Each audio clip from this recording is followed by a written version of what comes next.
મને ખુદના ઉપર હસવું આવે છે. કાલે મેં રીલ પોસ્ટ કરી બરાબર કે કોઈ મને મારી બર્થડે પર અટેન્શન નથી આપતું. ખબર નહીં ઇન્સ્ટાગ્રામમાં એવું તો શું થયું કે બધાએ મને હેપી બર્થડે વિશ કર્યું, બધાએ મને પૂછ્યું. પહેલા તો બધાએ જે લોકોએ હેપી બર્થડે વિશ કર્યું એ લોકો તો બહુ બહુ બહુ બહુ બધું થેન્ક યુ.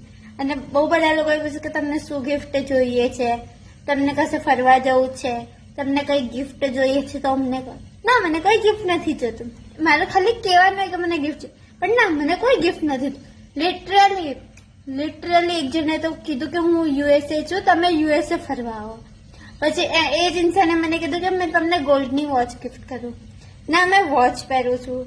મને ઘરની બહાર જવામાં બી આળસ આવે છે. મેં કાં યુએસએ ફરવા આવવાની સપના નથી યુએસએ ના. મને કોઈ વૃંદાવન, મથુરા, ગોકુલ ફરવા લઈ જાવ, મેં એમાં ખુશ થઈ જવા. અને વાત રહી ગિફ્ટની, ગિફ્ટ તો મેં ખુદને જ આપવાની છું. મેં એક અમાઉન્ટ એકઠી કરી છે, એ જ અમાઉન્ટથી મેં મારી બર્થડે ઉપર ખુદને ગિફ્ટ કરીશ. અને અગર ગિફ્ટ આપવું જાય તો મારા ઇન્સ્ટા પર 4846 ફોલોવર્સ, તો તમે એને 5000 કરી દો, એટલે એવો જ ખુશ થઈ જાવ. Thank you.